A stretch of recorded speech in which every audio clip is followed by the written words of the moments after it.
This video is about how to do in-text citations, following the guidelines set out for us by the Modern Language Association, or the MLA. An in-text citation is when you reference the work of others in your text. Here's an example. When we reference someone else's work, we need to give them credit. It's not our work, it's theirs. So we need to make that clear. In this passage, the words of Roberta Kilichovsky and George Orwell are used. So we give them credit in the parentheses directly following the quote. We generally give the last name and the page number of the work in which it can be found. Note the way that this is punctuated. You have the quoted material enclosed in quotation marks, followed by the parentheses and the necessary information contained therein, and then the period. Do it this way. When do we give an in-text citation? You do this on two occasions. The first is when you directly quote someone. Here's an example. These words come directly from James Tyner, and I tell you what page they're on. The second time you use an in-text citation is when you refer to someone's ideas. You don't directly quote them, but you paraphrase them. Here's an example. This idea is something that Naomi Jacob writes about. I didn't use her words, but I did use her ideas, and I have given her credit. Every work that we reference or cite in our writing is found on our Works Cited page. What we put in the parentheses at the end of the reference points us to the full citation. This is a section of my Works Cited page. You can see the full citation for the Kilichovsky, Jacobs, and Orwell quotes.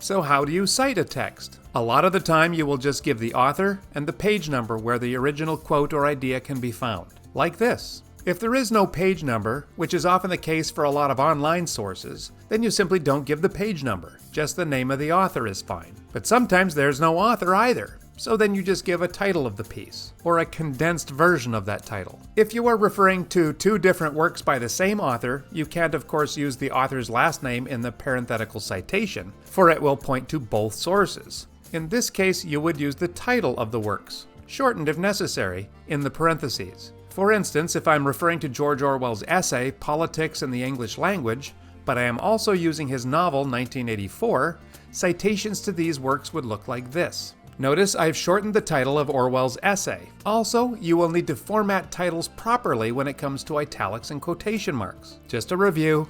Italicize titles if the source is self-contained and independent. Titles of books and plays and films and periodicals and databases and websites are italicized. Place titles in quotation marks if the source is part of a larger work.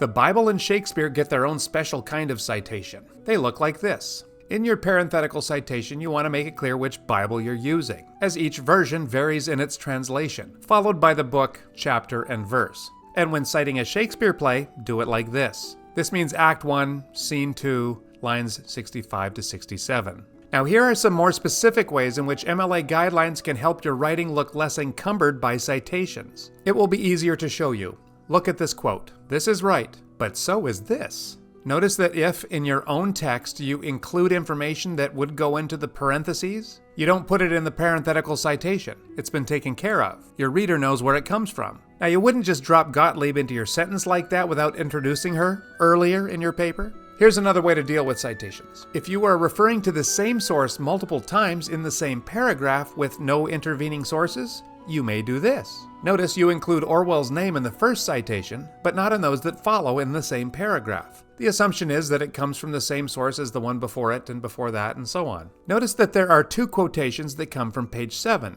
but you only need to cite the last one. The one that doesn't have the page number, well, we assume it's page 7, the next citation. Every once in a while, someone comes up and asks me how to cite a quotation that they found quoted in another source. That's a good question. To cite a source from a secondary source, mention both the original and the secondary source in the text of your paper, and list only the secondary source in the parentheses. MLA requires that you use this abbreviation. It means quoted in, before the indirect source you cite in your parenthetical reference. The corresponding works cited citation would look like this.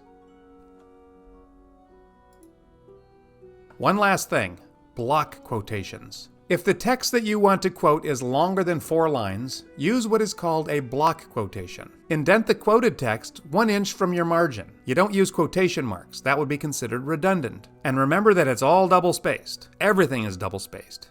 Everything. For all other questions, you can consult the good old MLA handbook, or you can do what everyone else does and head on over to the Purdue Online Writing Lab, aka Purdue OWL. Thank you, happy writing, and we'll see you next time.